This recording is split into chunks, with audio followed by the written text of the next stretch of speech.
All right, blessings and shalom, Shabbat shalom to you and your family too, guys. So good to be here once again on this Shabbat morning. Guys, do me a favor, thumb up the video and share the live, if you will.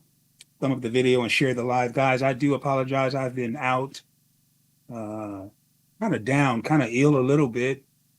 Um, my faithful brother Clamas took over for me last week, and I do appreciate him stepping in. And you'll be hearing more from Brother Kamas in the near future. I'm so excited about that. But we're going to get started. We're going to get started, guys. You see the scripture, you know where we're going. We are back. If you don't remember, we were dealing with the Sabbath under siege. And the last time you heard from me on Shabbat, we were dealing with um, bartering with Babylon. We were opening our series of dealing with buying and selling. Should we, can we, is it okay if we buy and sell on Shabbat? I mean, it's necessary sometimes. Sometimes that's the only free day that we have to buy and to sell. All right. Guys, don't buy into the lie, to the myth. Um, you have 6 days to work, 6 days to do all of your business dealings. And the Most High is asking for one day.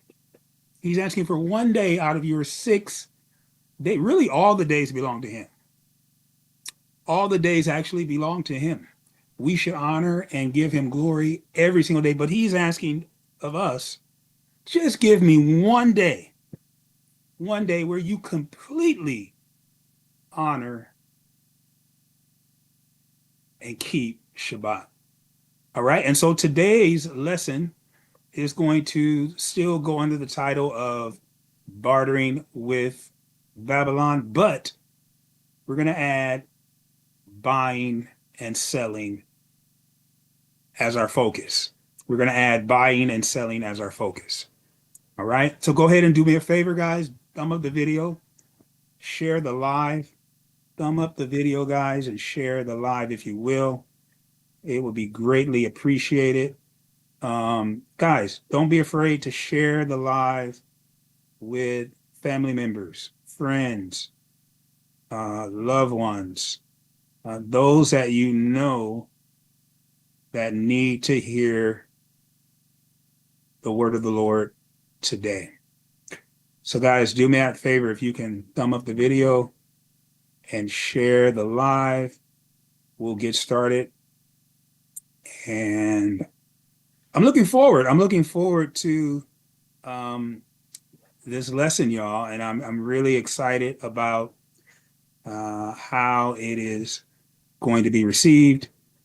It should be received with an open heart, but it also should be received like the Thessalonians. Yes, the Thessalonians, when they heard in Acts 17, when they heard Paul preached, you know what they did?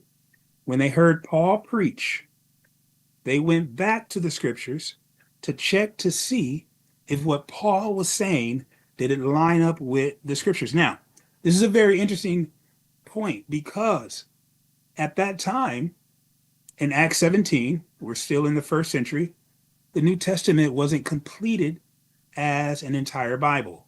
So the question is, well, what scriptures did they go back and check? Aha, that is the key. So they went back to the scriptures that they had, and the scriptures that they had complete was from Genesis to Malachi. And those were the scriptures that they were able to go back and check to see if what Paul was saying was correct. And now this brings me to an important Bible study point. Please write this down. Every teaching in, you know what? I'm going to write it in the chat so that we'll have it. And I want you to copy this. I want you to write it down. Please write this down. Oh, by the way, you need your pens, guys. You need your pens, paper, notebooks, whatever you use to study, you're going to need it today. So every teaching You get this right. Every teaching in the Brit Hadashah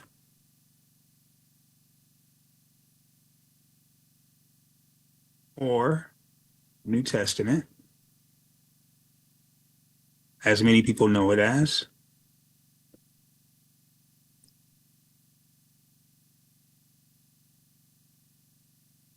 has its origins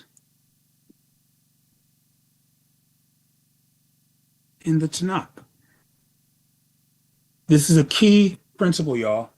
And I want you to really understand that when people start to espouse this, or a teaching, I should say, you should always, like the Bereans in Acts 17, I'm going to put Acts 17 in the chat as well so that you can have a biblical reference for this principle. And this principle is not something that is just for the leadership of the church or of the people of Yah. This principle is for every single believer, right? This is why in the book of Jude, in the New Testament, in the book of Jude, which is the book before Revelation, and I'll show you real quick. This is why in the book of Jude, chapter 1, verse 3, I want you to notice what he's saying here.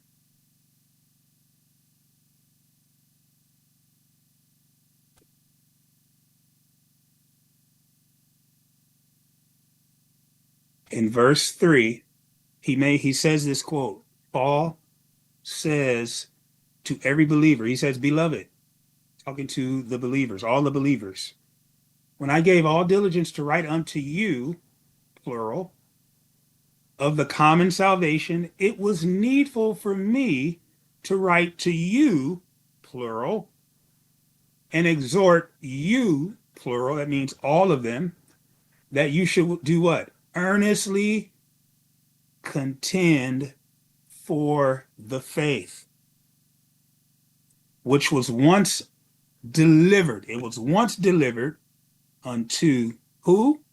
The saints, to all believers. And so this is not a command for simply leadership.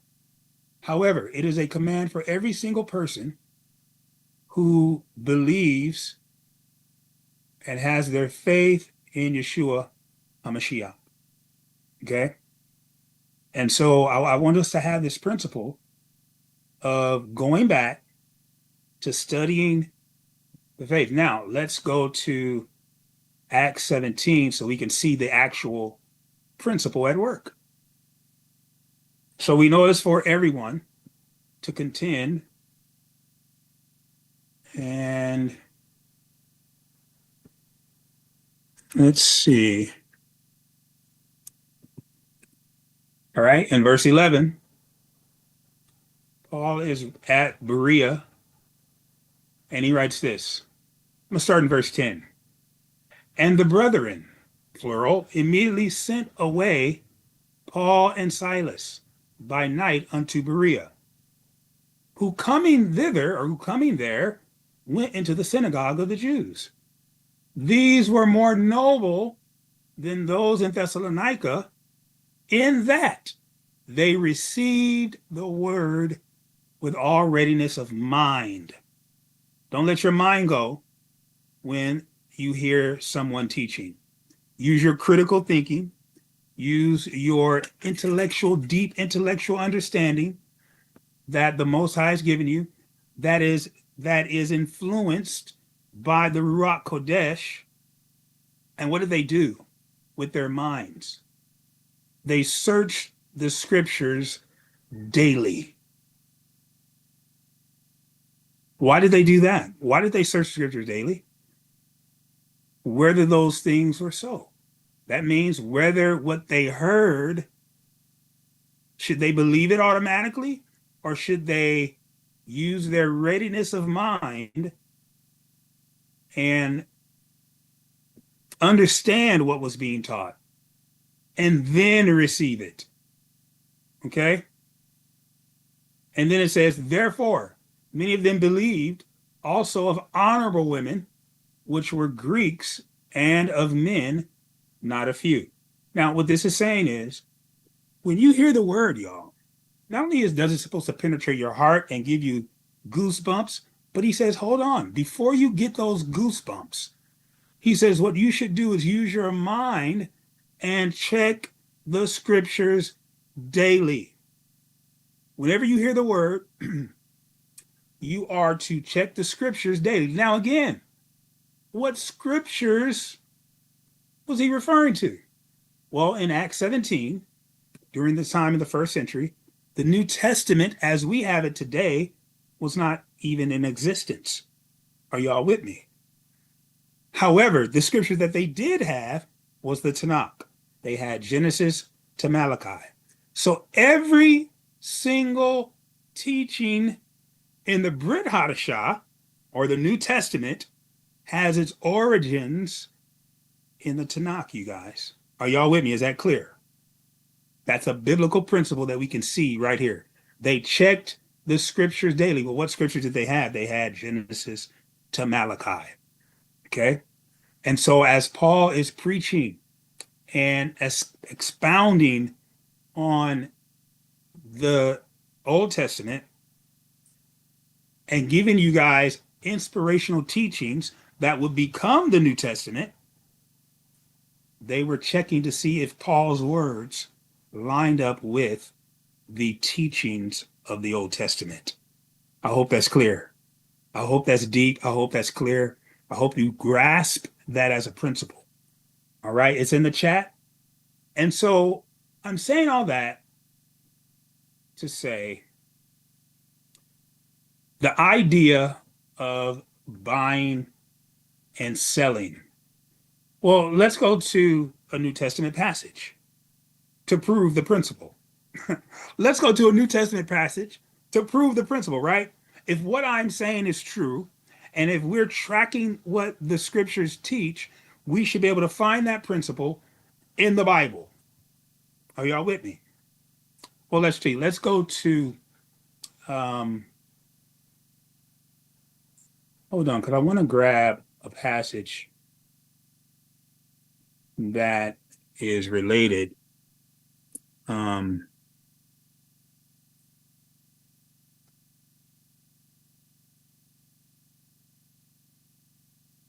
to what we were saying. And so let's check out some things. All right. So our first passage that we're going to go to, um, let's go to Luke. Why not? I like Luke. Let's go to Luke. Luke chapter 23. That's a good passage to go to. 23 and then verse 56. I want to show you guys something. I'm going to show you this principle at work. Okay.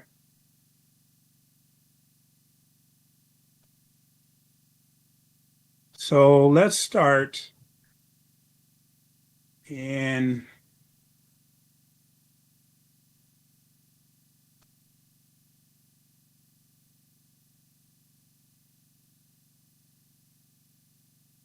let's start in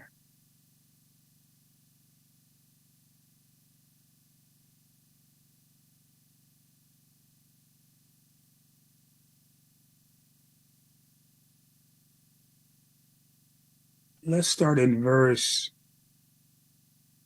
um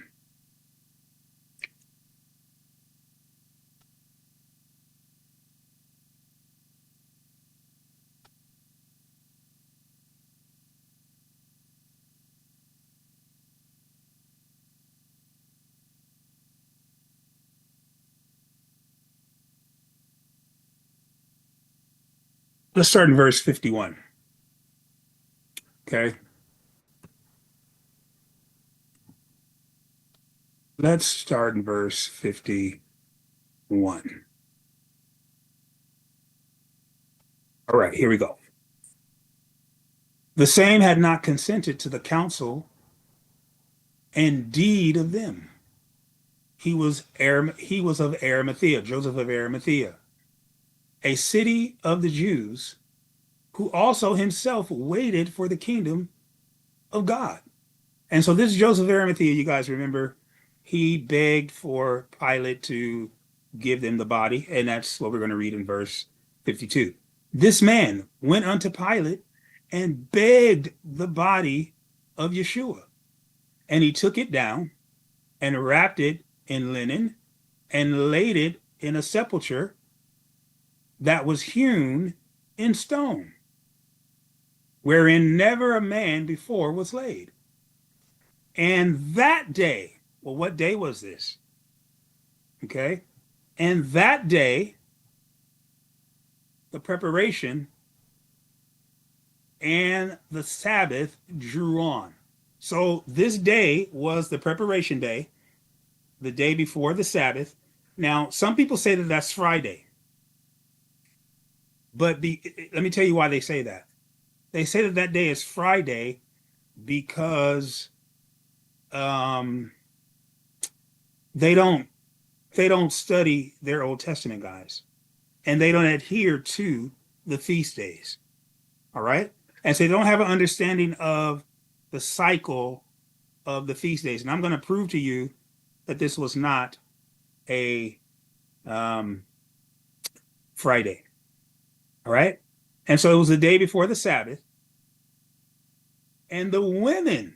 Notice this, and the women also which came with him from Galilee followed after them. And behold, the sepulchre and how his body was laid. So notice this, his body was already laid, and it was before the Sabbath. And then it says, and they returned. And what did they return to? They returned to their homes because it was almost Sabbath.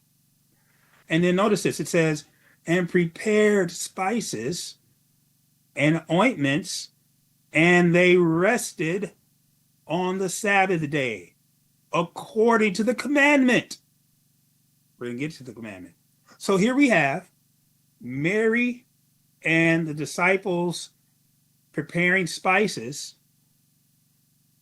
at one of the homes, and they rested on the Sabbath. So these people did not use the spices to anoint the body of Yeshua. Why? Because they were too close to the Sabbath, meaning there was nothing open.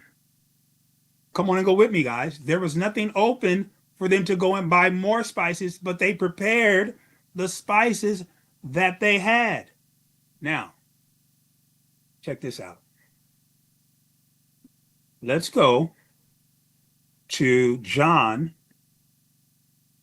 19. And we're going to drop down to verse 38. And after this, Joseph of Arimathea, he was the same Joseph of Arimathea. Some women went to go and prepare spices, but notice what Joseph of Arimathea did. Being a disciple of Yeshua, but secretly for fear of the Jews, besought Pilate that he might take away the body of Yeshua. And Pilate gave him leave.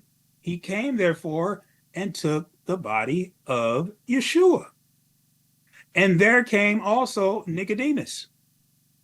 Now remember, Nicodemus and Joseph of Arimathea, these were elite men. They were not just your common, regular individuals like Mary and the other disciples. These were elite men. They had status and they had wealth, right? So after there came also Nicodemus, which at the first came to Jesus by night, reflecting back on when Nicodemus was saved, when Yeshua asked him, can a man be born out of a woman's uh, uh, wound twice. And look at this. Both of these guys, they brought a mixture of myrrh and aloes, about 100-pound weight. Okay, you had to be rich in order to buy that much poundage of myrrh and aloes, first of all. Okay, but notice what Mary and the other disciples did in Luke 23. They prepared their little spices they had, and they went home and they waited for the Sabbath to end according to the commandment. Watch this. They didn't have time to prepare all the spices they needed to cover the body of Yeshua. However, Nicodemus and Joseph of Arimathea did. So watch what they did. Verse 40. Then took they the body of Yeshua and wound it in linen clothes with the spices, all of the 100-pound spices, as the manner of the Jews is to bury. Now, in the place where he was crucified, there was a garden. And the garden, a new sepulchre, wherein was never a man yet laid. They laid Yeshua, therefore, because of the Jews, preparation day. So it's still the day before the Sabbath, for the sepulchre was nigh at hand. So they rushed to get Yeshua's body off the cross.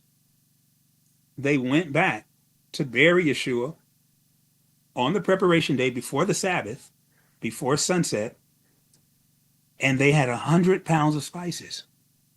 While Mary and the other disciples,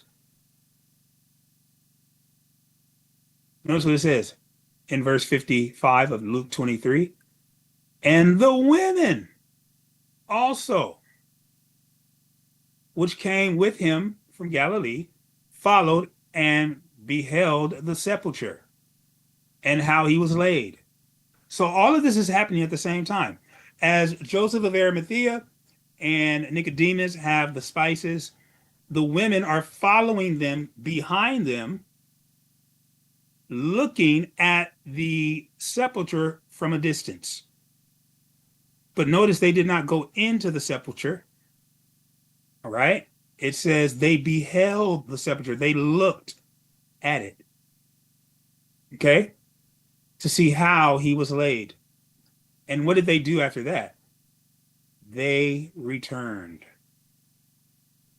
They returned home because it was too close to the Sabbath to go and buy, come on and go with me here, spices and ointments. So what did they do? They prepared whatever spices and ointments they had. Why? And then they rested on the Sabbath. So these women decided, even in a moment of grief, Yeshua's mother, think of a mother's pain and sorrow after seeing her son brutally massacred and ultimately take his last breath and die. She still had a mind to not go on her emotions, but to keep the commandments. Well, what commandment is that? The commandment not to buy and sell on the Sabbath. All right? So we see Mary's obedience as they return to their homes, despite their grief. The King of Glory, Yeshua HaMashiach, was dead, and yet they honored the Sabbath of not to buy and sell on the Sabbath.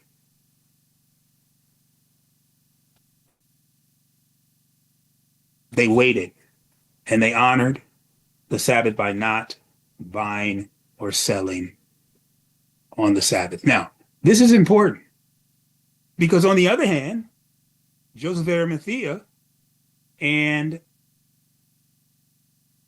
um, Nicodemus, they decided because they had 100 pounds of aloes and myrrh that they would go ahead and cover the body and prepare the body for burial. Mary and the other women didn't know that. They didn't know it. Yeah, they didn't know because they returned home and prepared ointments and spices for themselves. Had they known that the spices and ointments were there, they would have at least helped Joseph of Arimathea and Nicodemus, but they didn't know. That's why they went home, they waited for the Sabbath to end, and then they went back to buy spices enough to cover Yeshua Mashiach, not knowing that Joseph of Arimathea and Nicodemus had already did it. Now, where did they get this concept of waiting? Mary and the other disciples, the other women, why did they wait for the Sabbath before they went and covered the body of Yeshua? It's in the text. It's in the text. According to the commandment. So listen, what they were doing was not based on some New Testament argument, but they're in the New Testament. All right, Yeshua has passed, he's died, he's buried, but they're still following the commandments. All right. So where'd they get this from? Well, we're going to look at one text today that gives us a clue. All right. Let's go to Nehemiah chapter 13. Nehemiah chapter 13. Now, this is not the first place where this command not to buy and sell is observed, but we're going to start here and we're going to work our way back to the commandment. All right. So we're going to go to verse, did I say 15? Okay. So Nehemiah chapter 13, verse 15. Now, let me give you a little context. This is after Nehemiah and the people have returned from the Babylonian and the Medo-Persian captivity. Okay, so this is post-exile. This is after the exile to Babylon and Medo-Persia. Okay, so after the captivity, they're granted the ability to go back. As I shared the last time I was with you in Nehemiah chapter 10, they were able to go back and to rebuild the walls of the city and rebuild the temple. Now, by chapter 13, they're already settled in the land. All right? They're already settled. The Israelites are already settled back in the land. Now, let's pick it up. In those days, this is Nehemiah. In those days, I saw, or saw I, Nehemiah saw in Judah. Notice what he noticed. Some treading wine presses on the Sabbath. Now watch this. Contrast that to Mary and the other disciples. On the Sabbath, they rested. But we see the people of Yah, the Israelites, treading wine presses on the Sabbath. That's work where they're getting paid from. Okay? And then notice this. He also noticed bringing in sheaves. which is also work that they're getting paid from. And lading asses. That means they were loading asses with materials to buy and sell, which they got paid from. As also wine, grapes, and figs, and all manner of burden, which they brought into Jerusalem on the day of the Sabbath. And notice what Nehemiah did. Nehemiah says, I testified against them in the day wherein they sold victuals. Look, they were trying to make money. They were trying to hustle on the Sabbath. So what we're going to deal with today, guys, is the concept of should we buy or sell on the Sabbath? Now, let's make some clear parameters.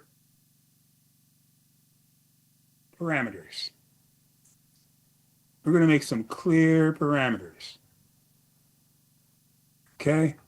So the first thing that we need to be aware of, the Sabbaths starting and ending points. In other words, when does the Sabbath start and when does the Sabbath end? I mean, that's an important question. That's very important to know. Now, I can hear some people saying, "Well, we're in the New Testament now. We don't have to, abide by these rules and regulations anymore." Really? Well, we see Mary and the other disciples abiding by these same principles even after Yeshua was buried and died on the cross. We can clearly see that. Okay? And so I want to make sure that we know what are the starting and end points of the Sabbath. Okay? So on a typical regular Sabbath, it is Friday at sunset. Okay? To Saturday.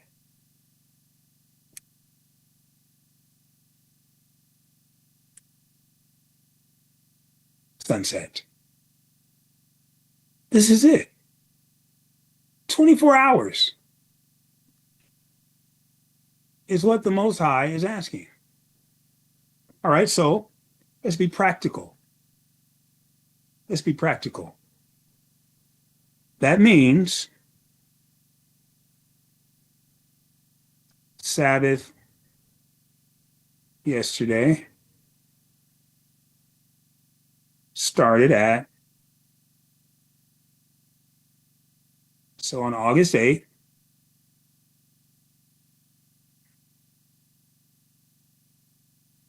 okay, 7:46 p.m. Okay, so after 7:46, guys, last night, no buying or selling. Okay. Saturday, today, the Sabbath ends at 8:46. Okay. So that means from last night at 7:46, you should not be buying or selling anything. And guess what? When it says buying and selling, what we're really referring to, let me be clear with this. Let me be very clear with this. All right. When we talk about buying and selling, what we're really saying is no work should be done. Now, we don't live in Jerusalem. We don't live in a land at the time where everyone honored and kept the Sabbath. However, notice, I want you to notice, this is very important. In Nehemiah, they were allowing, let me just finish reading because you're going to see who they were allowing in. Look at verse 16. There dwelt men of Tyre, also therein, which brought fish. They brought it into Jerusalem. They were coming from outside of Jerusalem and they were infiltrating Jerusalem to bring their things to sell to Israelites.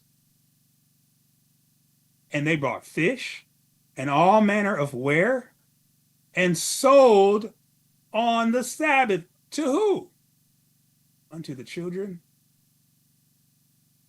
of Judah and in Jerusalem. Notice what Nehemiah did.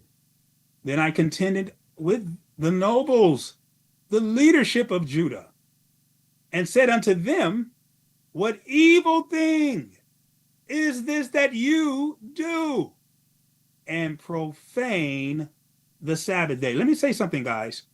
When you buy and sell, you are profaning the Sabbath. Well, what does that word profane mean? I want you to understand this clearly because many of us think that, oh, hey, it's the Sabbath, it's just another day. No, it's not. He says you are defiling, polluting, and you are desecrating the Sabbath. Okay? Listen, you are violating the honor of the Sabbath. Remember when it says, honor the Sabbath and keep it holy in the commandments in Exodus 20? Okay? Not only are you dishonoring the Sabbath, but you are violating the covenant. Yeah.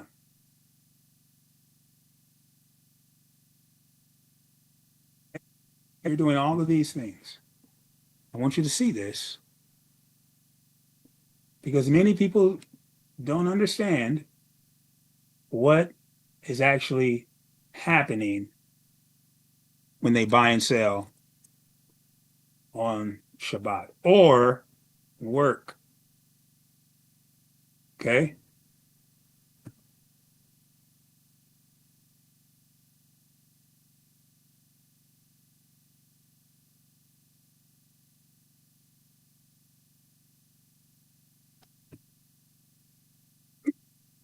Hold on.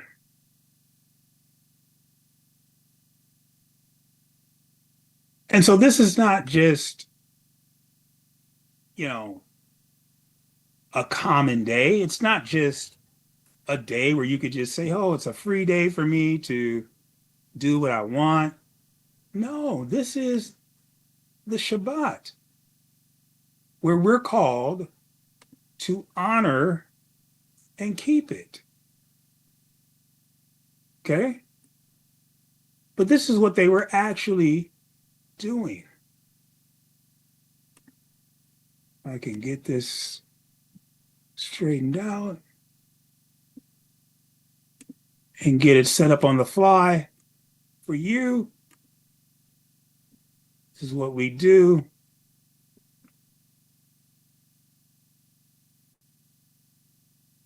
Okay. Yes, this is what they were actually doing. Okay.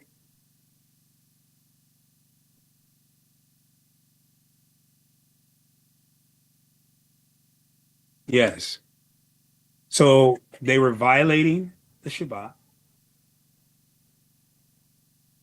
They violate the honor of Shabbat and they dishonored the Most High. But then they violated the covenant. Okay. And remember, the covenant, whenever it refers to the covenant, guys, the covenant are based on the commandments. The covenant are the commandments. Okay. And they treated the Shabbat that they should have had honor for and should have had honor for the covenant. They treated it as just a common day. Okay. And that's what many of us are doing when we buy and sell or make an excuse to buy and sell on Shabbat. Okay. That is, again, from Friday at sunset to Saturday, 8:46 tonight. So anything you need to buy or sell or have someone in your house giving you quotes, having them work. See, here's another application. It's not just you not buying and selling, but it's forcing others to buy or sell as well. Now, in the society we live in, no one keeps the Sabbath the way it is supposed to be kept biblically. So you'll see all kinds of things available to you and open to you and people willing to work on the Sabbath. But we're not supposed to buy and sell, which also means we're not supposed to force others. That means we're not to call people on the phone. Hey, can you come by and give me an estimate on my floor? No, no, we're not forcing others to buy or sell. Can you run to the store and grab me? I forgot something in my meal I was going to make. I just need this one ingredient. Can you run to the store? And usually, if the store is close enough, we're asking our children to go do these things.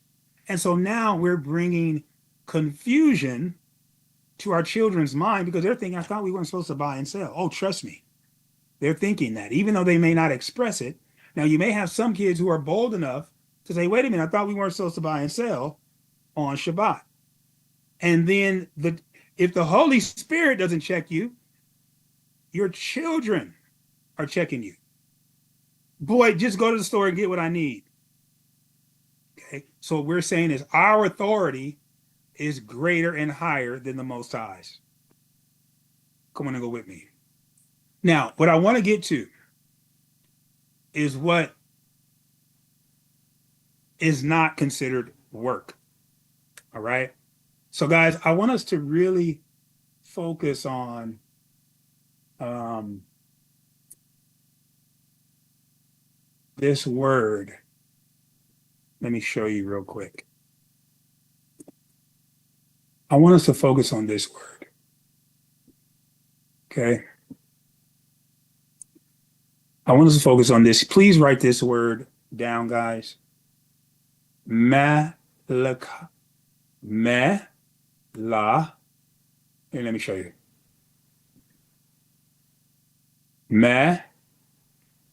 La. Ka. Okay. Malaka. This is the um, the word for work. And so let's go to Exodus chapter 20.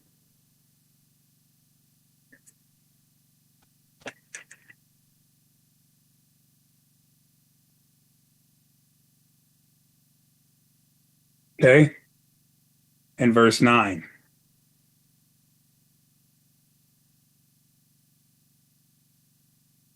Here is the first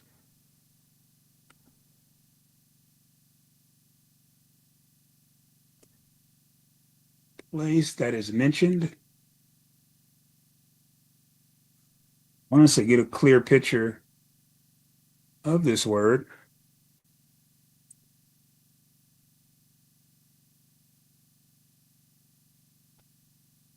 And what I'm going to do is I'm going to walk you through everything that I do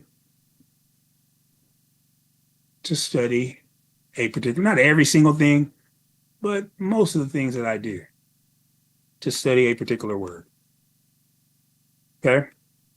So here is the command, and we're going to focus on this word at the end. Okay. Work. Okay. So it says, 6 days shalt thou labor and do all work. Okay. But then we go back to the passage. In verse 10, it says, but the seventh day is the Sabbath of the Lord thy God. In it, that means in between these times, okay, in it, in the Sabbath from 7:46 yesterday, Friday, to 8:46 tonight, inside of those times, the scripture says, you shall not do any work.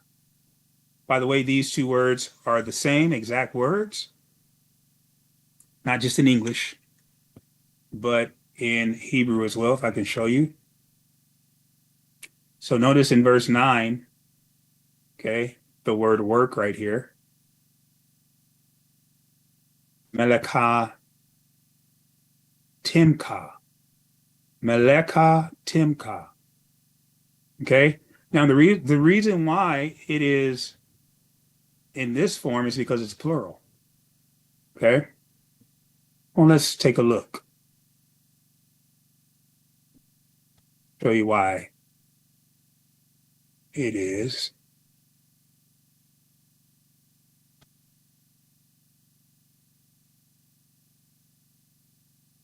Sorry.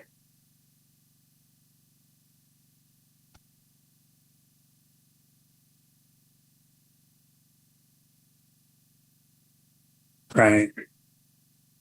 So let me.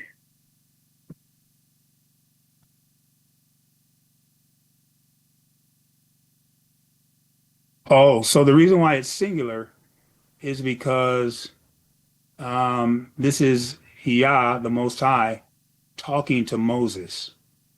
Okay. Right. And so this is the Most High talking to Moses. If you remember in chapter 19, the people wanted to go up and hear the Most High speak, and Moses told the people to stay down at the bottom of the mountain while he went up to receive the commandments. So the Most High is speaking to Moses specifically, telling him to teach this to the children of Israel. All right. So remember the Sabbath, keep it holy. And then it says, 6 days thou shalt labor and do all thy work. Okay, so we see that word malakatimka here in verse 19. All right, but then in verse 9, and then in verse number 10, we see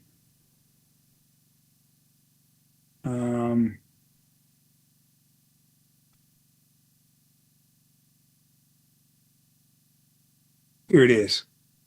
Call, that means all, and then we see the word work here, malaka. Okay.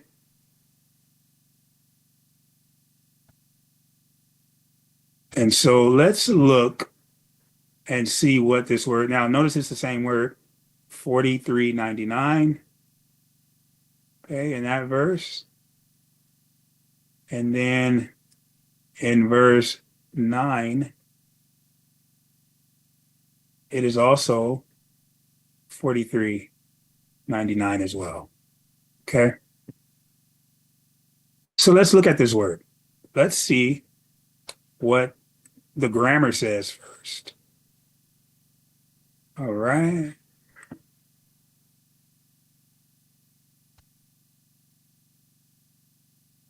So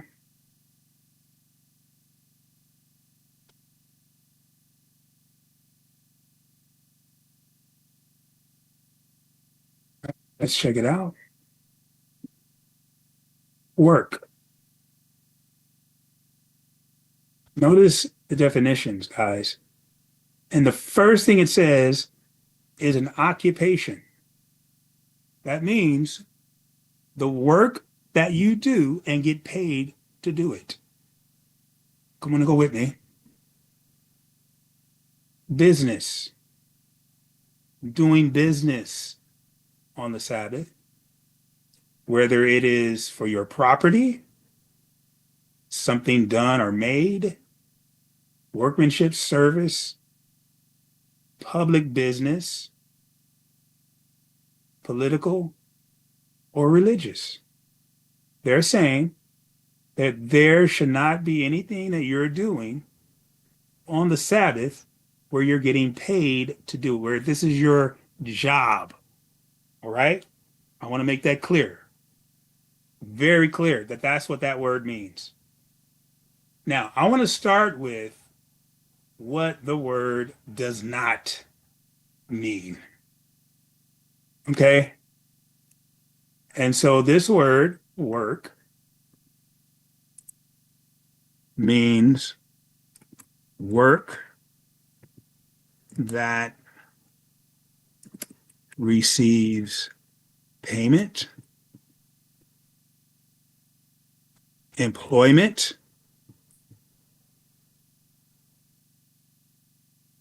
any work where you get paid.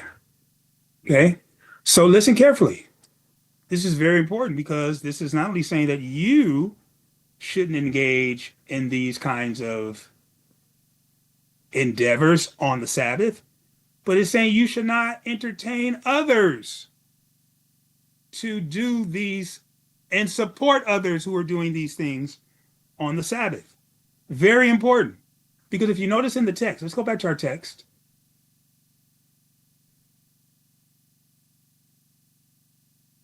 Let's go back to our text. Notice what was happening in verse 16.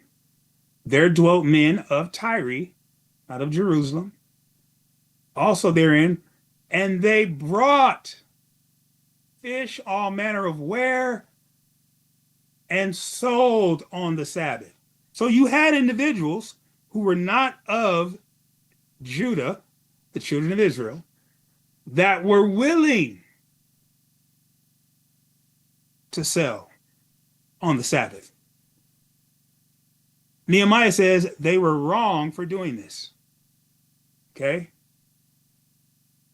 And this is why he testified against them. Okay? Verse 17. Then I contended with the nobles of Judah and said unto them, what evil, notice this thing, notice what the Most High is calling working or selling on Shabbat. He calls it evil. An evil thing. Is this that you do? And not only is it evil, but it is a profaning of the Sabbath. Did not your fathers thus, and did not our God bring all this evil upon us and upon this city? What evil is he talking about? Listen, y'all, there's a direct connection to disobeying the commandments to divine punishment, captivity. Oh, that's huge. Because what that's saying is it explains to us why we were brought to this country. Come on and go with me. It explains to us why we ended up in a place called the United States, the Caribbean, and all the countries in the Caribbean and in South and South America. Um, all of these countries, guys. It is because Nehemiah says, did not our God bring all this evil upon us? Now you got to remember the context. They're just coming out of Babylonian and Medo-Persian captivity. And he brought this evil up, and we brought this evil upon the city.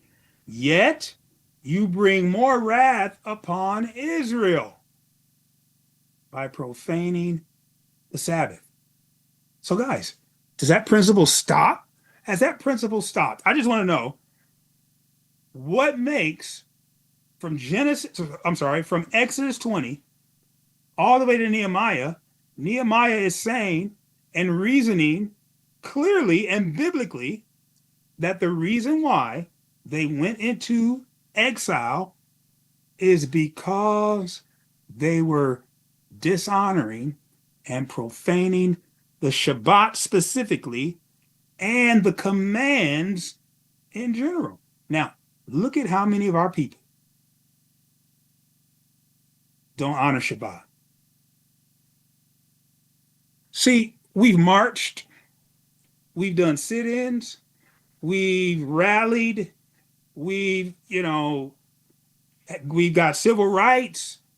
We did all of these things, but one thing we have not done is to honor and keep the commandments. Specifically for this lesson, Shabbat. As a people, we have not done it. Well, Pastor, I'm doing it in my house. Well, listen, it is not, it's good. That's awesome to be a light to everyone else. However, we need every Israelite to honor the commandments, specifically Shabbat. Will they do it, pastors? Let's start with our leaders, because notice who Nehemiah went to first. Okay? Notice who he went to first.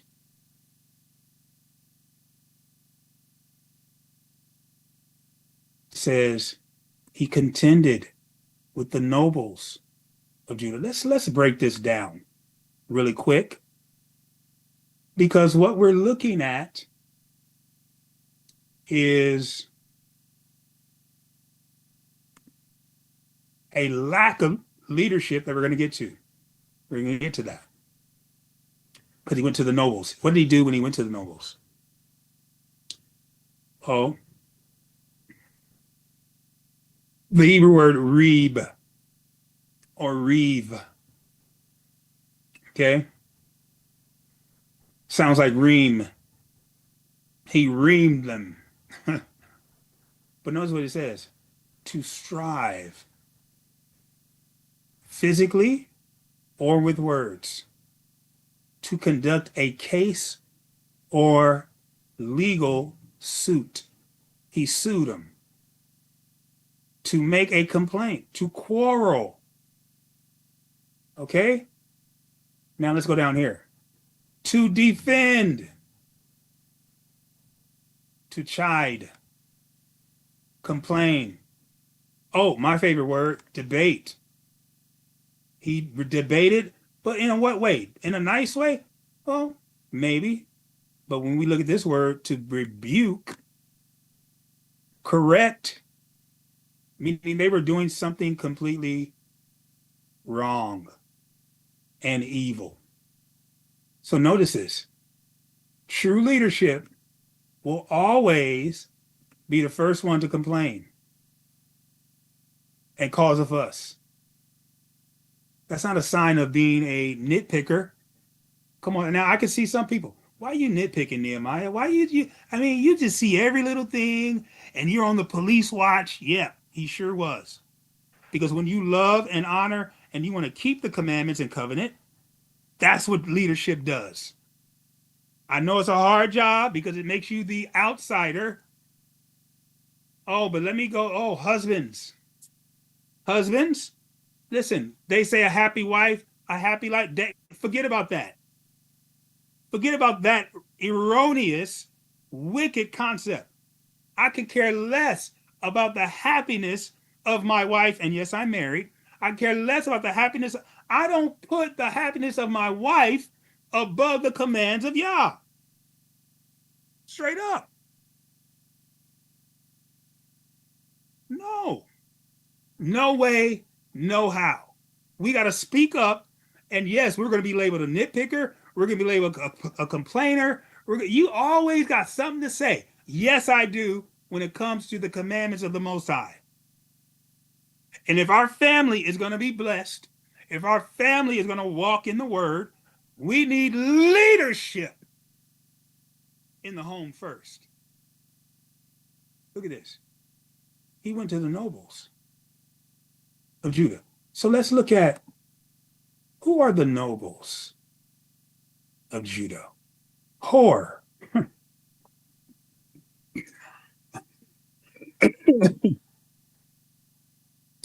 He went to the whores of Judah. I can't make this up. This is the Hebrew word whore. He went to the whores of Judah first. Oh my goodness. Look at this. A noble, a freeborn one. Okay? That means they have bloodline going back to Israel. Jacob. White or pure. From cleansing and or shining. Pure of fire. Purified. But notice this, noble in rank. In rank. So these are the most holy of Israel and the highest in rank. Oh my God. These whores, come on. Oh my God. Didn't live up. Or no, I guess they didn't live up to their name. Well, I guess they did live up to their name. Okay? But notice why he went to the leadership first. Okay? He went to the leadership first because they had the most influence on the people. Now, why? I want to get into Jeremiah. I mean, not Jeremiah, but Nehemiah. I want to get into his mindset. Why did he do all of this? Why did Nehemiah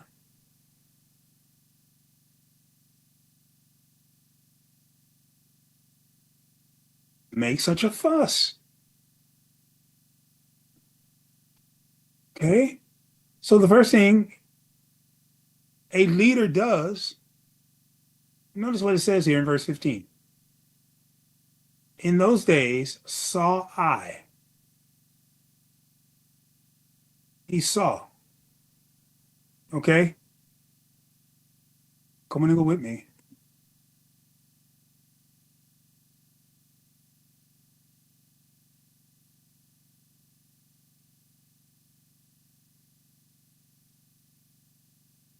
Ra, E, Ra'iti. Ra'iti. Okay? Let's look and see what Nehemiah was looking at. Because if you're a true leader, you are going to look and observe to learn. Come on and go with me here. You always got your eyes open. Always. Listen, it doesn't matter how small, it doesn't matter how big, you are looking. And you're not just looking to be a looky-loo, but you're looking to learn. Okay? Ra E.T. If I can jazz this up a little bit. T. Okay. Now let's see what Beit means. Okay.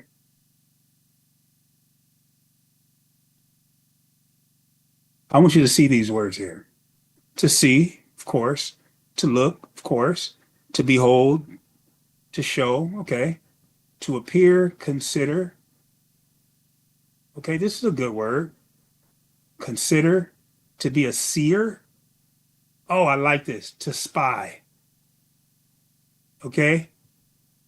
To perceive, that means with the mind and understanding. To regard, foreseeth.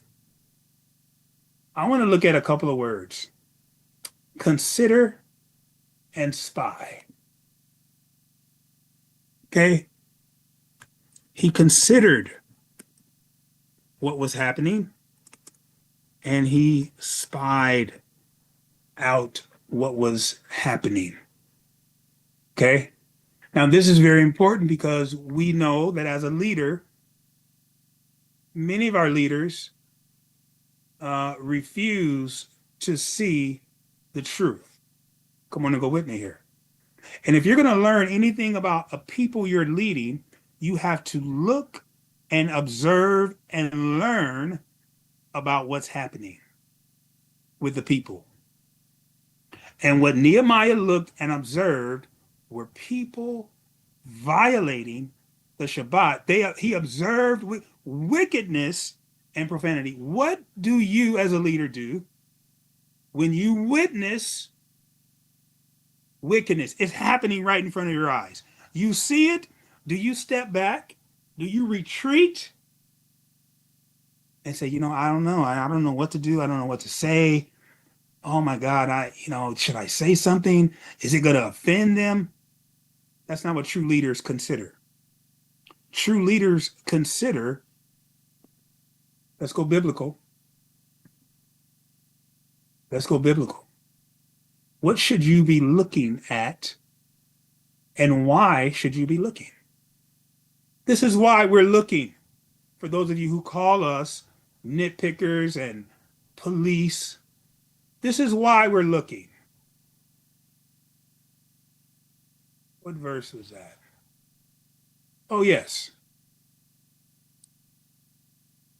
This is why we're looking. Because we don't want the Most High to bring all this evil that we just experienced on us. And we don't want to bring more wrath because we're profaning the Sabbath. Okay? Nehemiah understood that he's not just looking and spying to be a nitpicker. Serious? Are you serious? That's what you reduced our role as a leader to? Is a nitpicker? Listen, it's bigger than what you think.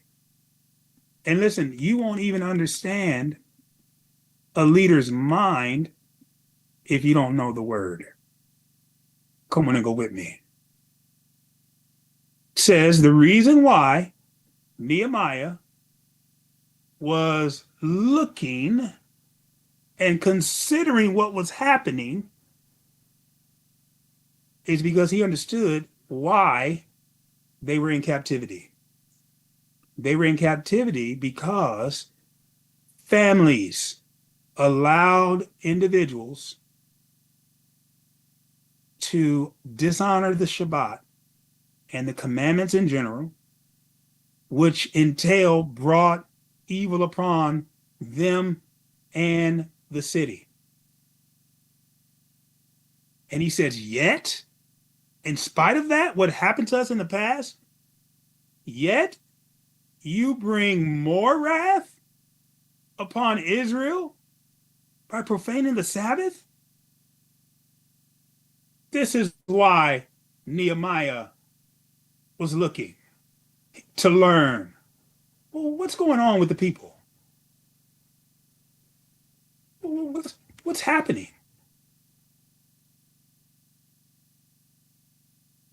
But let's look at what leaders do when they see evil. Well, one thing he did was he contended with the nobles of Judea. Okay. But we have to understand what true leadership does. True leadership, when they see evil in their midst, they don't just keep quiet. No, don't just keep quiet. The text says he contended. Okay. This is very important. This is, well, I'm not a confrontational person.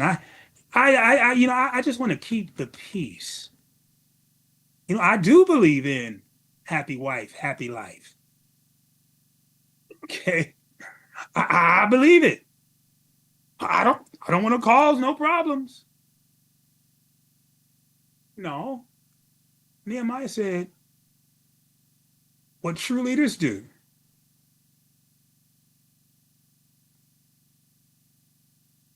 is that they reeve. Yeah.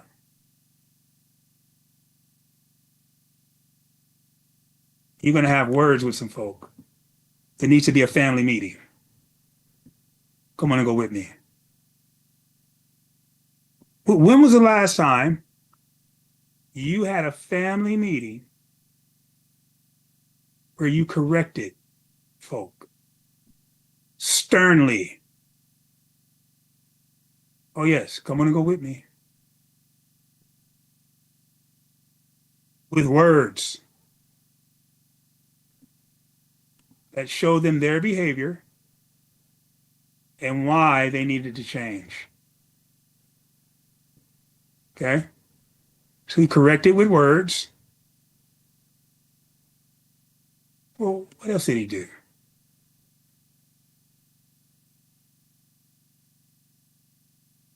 He conducted a case or a lawsuit. Good. Good grief. You suing your own family? Absolutely. It felt like a lawsuit.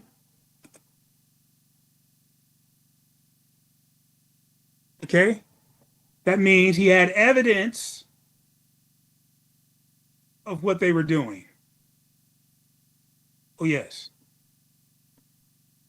He had evidence of conduct that was wicked. Evidence of conduct that was wicked. He brought a lawsuit. Okay. As he contended with them, he had evidence.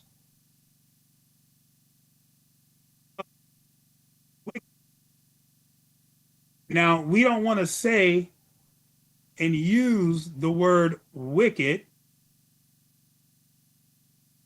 He had a complaint, a quarrel. He contended against them. He debated, right? These are all the things that a leader should do. What do we have? Chide, debate, correct. Okay.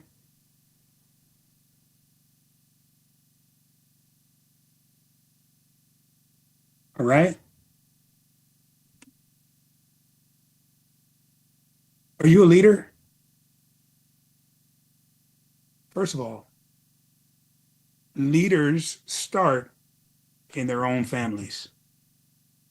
Then you can go out to the public. What good is it if a leader cannot or does not correct his own family first, but then try to correct someone else's family? Come on and go with me here. That's not a leader, that's a hypocrite. Okay?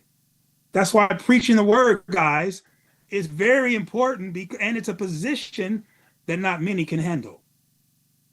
Oh no, you can't handle it because you don't want to lead by example. Come on and go with me. Well, what do you mean? Well, he already contended with the nobles, but there was also what he did. Notice Nehemiah. I love Nehemiah.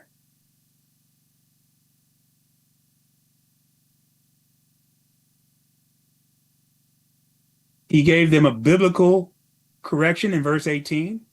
Did not your fathers thus, and did not our God? In other words, he's saying, didn't your father do the same thing? And did not our God bring all this evil upon us and upon this city? Yet, in spite of all that history, now here's the thing, guys. Many of our leaders don't even know the history. No, they don't. You know, bits and pieces, you can fill in the gaps. Our leaders say things like, that's not my area. What? If you're a leader, you need to know the history so that the people living today that you're leading won't commit the same sins of our fathers, is what Nehemiah is saying. Well, history is just not my thing. Well, then I suggest that you step down from leadership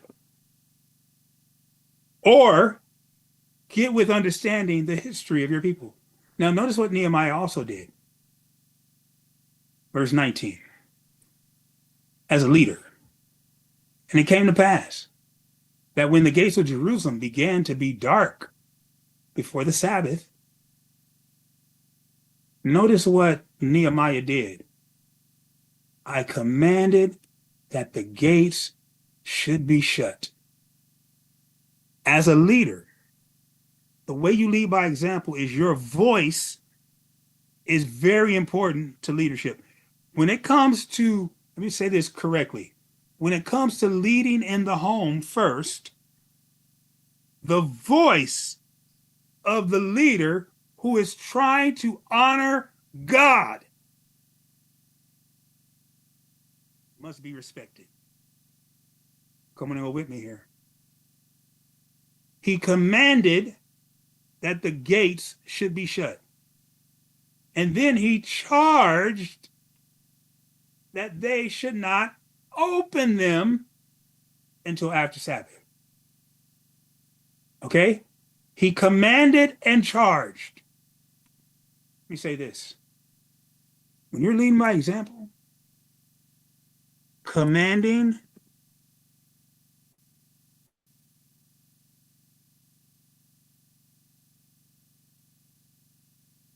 and charging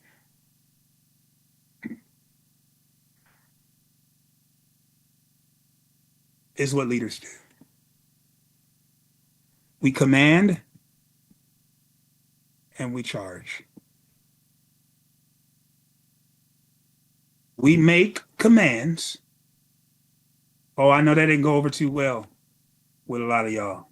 But as a leader, the way you lead by example is, of course, you're doing the actions first, but then you command and you charge others to follow. Now, I know if you're married, usually this is probably how it goes. We're not shopping or buying on the Sabbath. Let me be specific.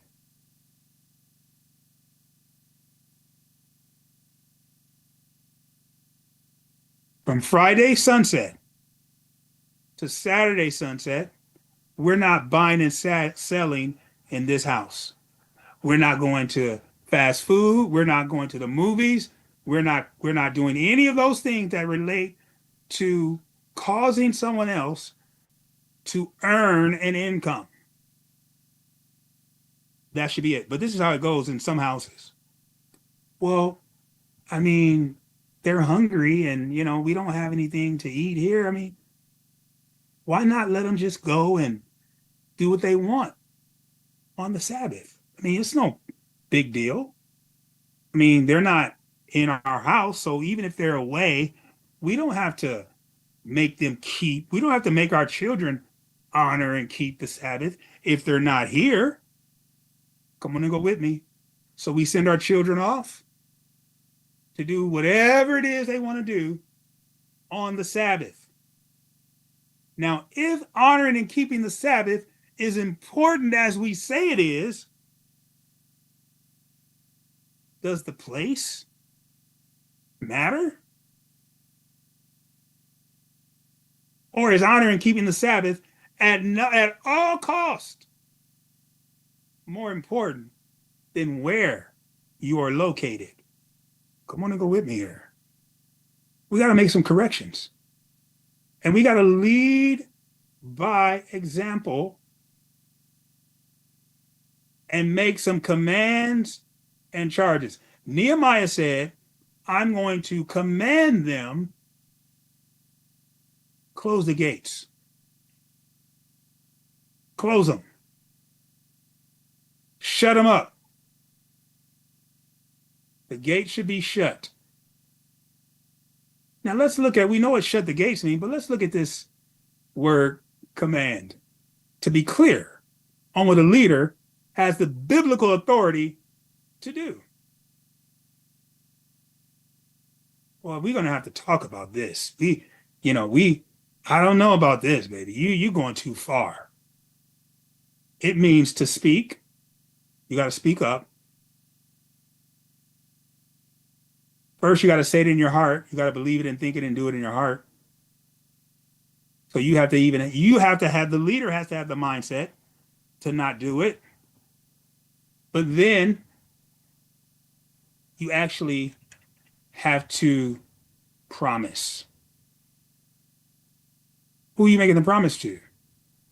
Your wife? Your children? No. You're making the promise to the Most High. You are commanding that this behavior and activity is not going down, period, no matter where you are. See, when you get into this level of obedience, you got to remove your emotions. And many of us who disobey this command, whether through buying and selling of your own, allowing your children to buy and sell, or forcing others, allowing others to buy and sell to you. You're driven not by the obedience of Mary, oh no, and the other disciples.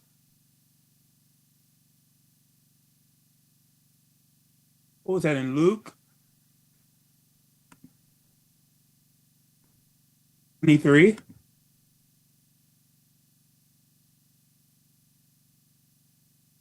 You're not driven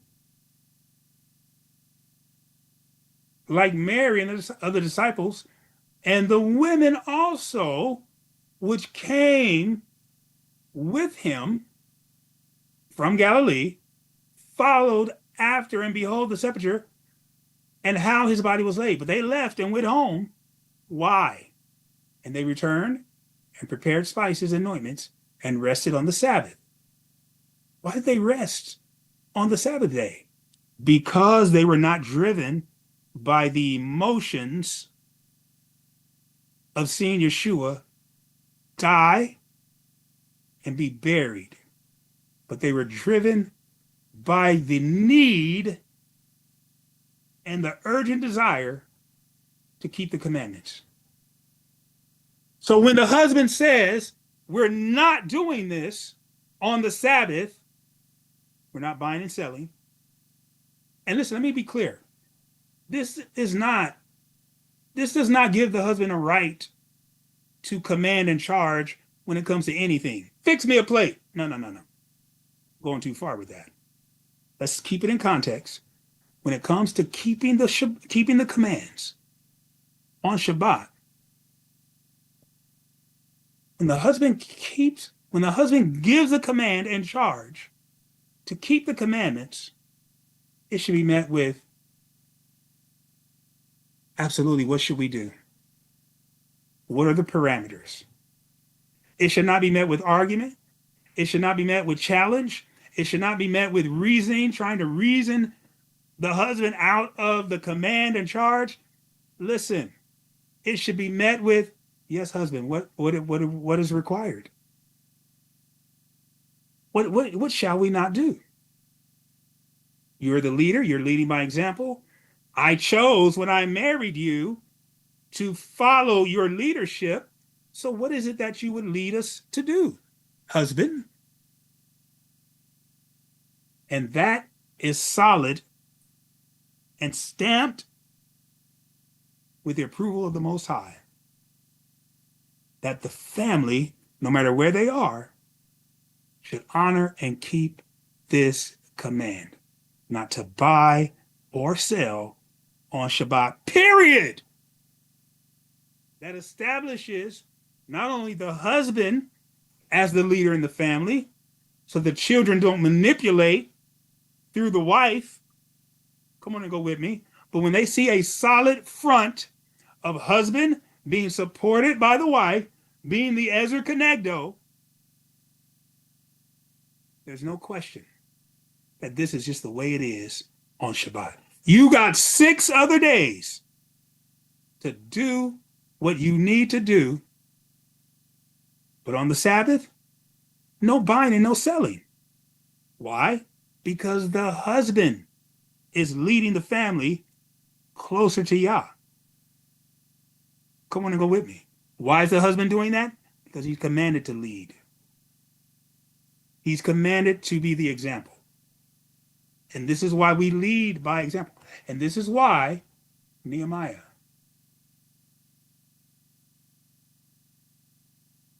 commanded. Come on and go with me. But what else did he do? He charged. Okay?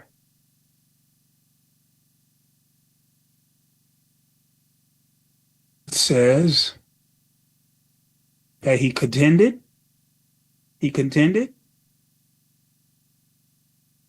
he commanded, verse 19,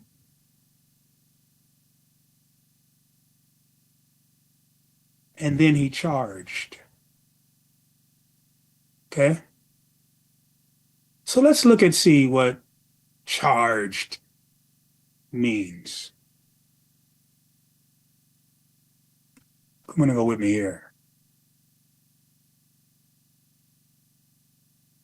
I already looked at how he contended, what he commanded. Now let's look at the nature of the charge. It's very interesting here. It's in the call, sequential, imperfect. Okay? Why is it in the imperfect? Notice this. A sequential imperfect verb functions generally like a verb with perfect conjugation. That means the form of how this word is formed. But it is also connected to an earlier verb to form either a sequence of time or a sequence of thought. Now, when it says it's in the imperfect are actions that are continual. Contrasting with the perfect tense, which is a completed action, Nehemiah continued to charge and to command and to contend. In other words, you got to be consistent. So he charged. What did he actually do? Amar. To say, to speak, to utter, all verbal. Let me ask this question. Whose voice has the heavier authority in your home?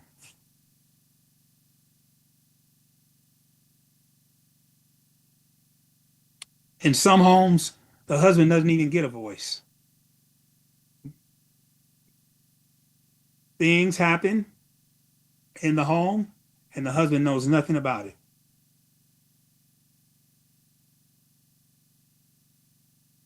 That's ungodly.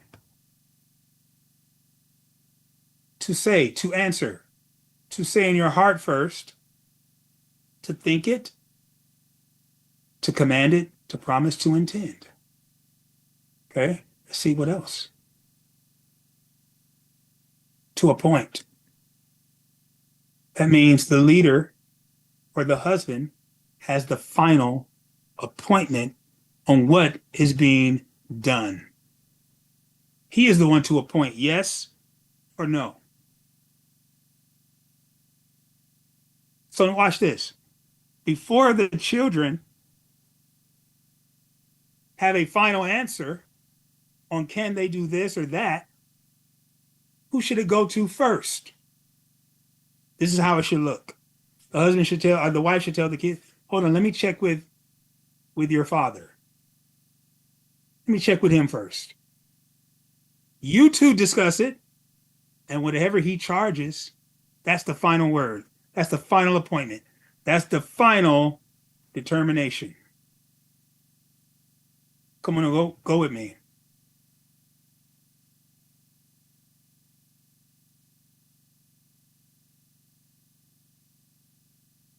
The husband, when it comes to keeping Shabbat or the commandments, he sets the terms and the boundaries on what and what should not happen on Shabbat. Now, if anything other than that is happening in your household, the wife has the authority in the home. Period. There's no in between. There's no question.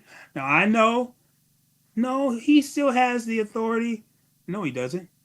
It's a lie. You're lying. Because if he doesn't have the final say so, and that is clear, an answer to whoever, the children, the mama, the dad, whoever, grandmother calls up, big mama, baby, we're having a special day on Saturday, it's coming Saturday, and we want you to can you go to the store and get this or that? Oh, sure, grandma. And you do it before the Sabbath, not on the Sabbath. But let's say she calls you on the Sabbath. Baby, we just ran out of such and such, and everybody else has brought what they're bringing, but the only thing we need is this on the Sabbath. This is mom. This is Big Mama, the one who raised you, the one who fed you, loved you, gave you a whole different perspective on the world. She's the one calling, who doesn't have many years to live. Can you go get this for me on the Sabbath? Ooh. Now, I don't know how this works in your family, but telling grandma and moms or dad, let me check with my husband, should be the best response. Period. Let me check with my husband first. Number one, if the husband is leading by example, he's going to say, absolutely not. We love Big Mama, we love Dad, but absolutely not. They know that we honor and keep Shabbat over here. Because guess what? When Big Mama, or Daddy is drinking and getting drunk at their festivities at their home, we don't come in saying y'all can't do that here. We respect what they do in their household, even though we disagree with it. Come on and go with me here. Well, dang it, that goes for us too. Whatever is happening in your home, it should be respected, it should be honored, and no one should be made fun of or talked about because you keep and honor Sabbath by not buying and selling. Period. Now, if that is not respected and your husband is not respected, they don't respect you either, wifey. Come on and go with me. If someone in your family is trying to get you to go against what your husband has commanded and charged when it comes to keeping the commandments, baby, let me tell you, they're not supporting you like you thought they were. And guess what, wifey? Your loyalty is no longer to your mama, big mama, and your daddy. No, sorry. Your love is there, but your loyalty is to your husband. Why? Because you made a promise to the Most High that the two will become one. Come on and go with me here. Oh, but we got some renegers. No pun intended. Now, let's get into what is not Malakah on the Sabbath. Yes, you can eat and drink on the Sabbath. This word Malakah is never used for the act of consuming foods or drinks. Please write this word down, Malakah. Praying, worshiping, and singing. These spiritual actions may cause you to sweat, but they don't fall under the umbrella of Malakah. Come on and go with me here. Walking and traveling.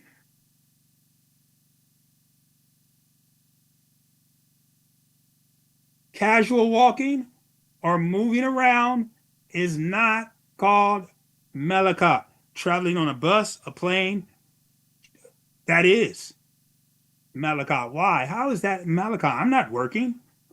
Well, you are participating in helping someone else to work. Just like Nehemiah said in this text, foreigners came in, okay, from Tyre in verse 16. Well, there dwelt men of Tyre, which is outside of Jerusalem. They brought fish and all manner of ware, and they sold on the Sabbath unto the children of Israel in Jerusalem. So the children of Israel, even though these people dishonored and didn't keep Shabbat, they had no problem working on Shabbat. Just because they didn't, the text says we don't have to buy and sell from them. And in the same way, you have people today who dishonor and don't keep the Shabbat, whether it's someone at the ticket now, you say, I know people are going to say this. Well, I bought my ticket last week, so I'm not buying on the Sabbath. No, you're not. But you are helping people Malakah. They are working to get a paycheck. And when you participate in that, just like the Israelites were participating in buying things and helping others to work on the Sabbath while they earn their money, come on and go with me. Talking and teaching is permitted. Speaking like I am doing, storytelling, giving instruction are never called Malakah. I'm not getting paid to do those things. Resting, sleeping, and sitting, of course. They're the opposite of Malakah. Okay? What else? Acts of mercy or healing. Let me say this. When it comes to any hospital needs, doctor's appointments, things that are involved in your healing, even though there are others that are working for employment, when it comes to healing, when it comes to helping someone in distress, someone who's sick, we have an example of that. And we're not going to go there, but you can read 2 Kings chapter 5. Okay?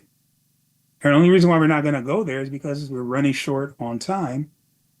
But you can read 2 Kings, and I'll put that in the chat. 2 Kings 5. Read that and find out about mercy and healing on the Sabbath. Personal hygiene, a self-explanatory. Household chores. Okay?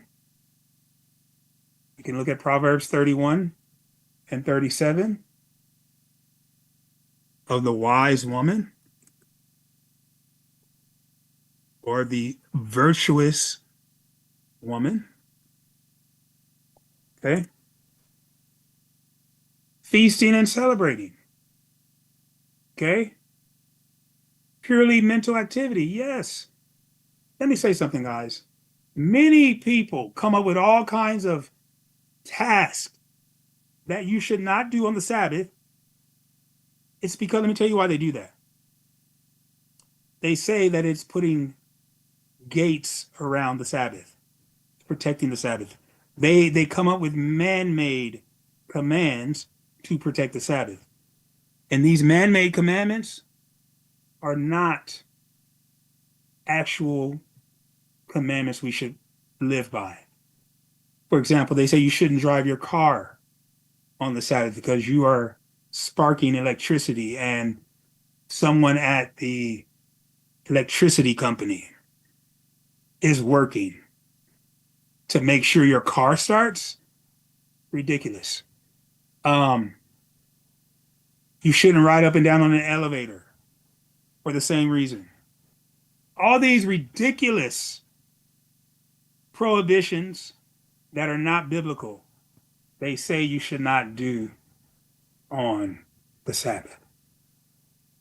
But they're not biblical, guys. They're not malakah. Okay? There's one exception. Helping someone in healing, if they're sick, in distress, and that's pretty much it. Now, we're going to get to the New Testament to see how does this apply to the New Testament. Now, let me make one thing clear.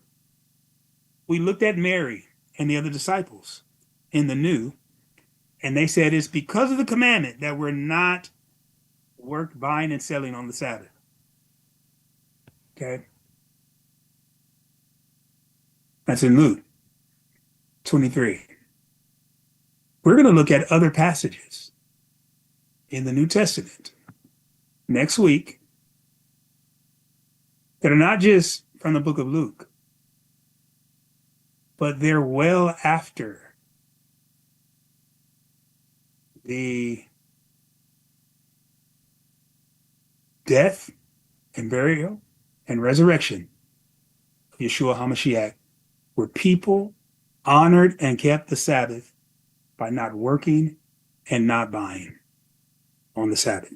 They went back and they tested the Old Testament scriptures and said, well, we see this pattern in the Old Testament.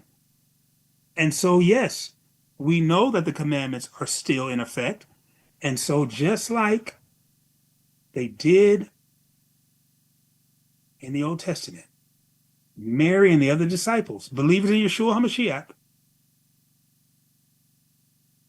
they rested on the Sabbath and did not buy or sell spices or ointments between sunset, Sabbath,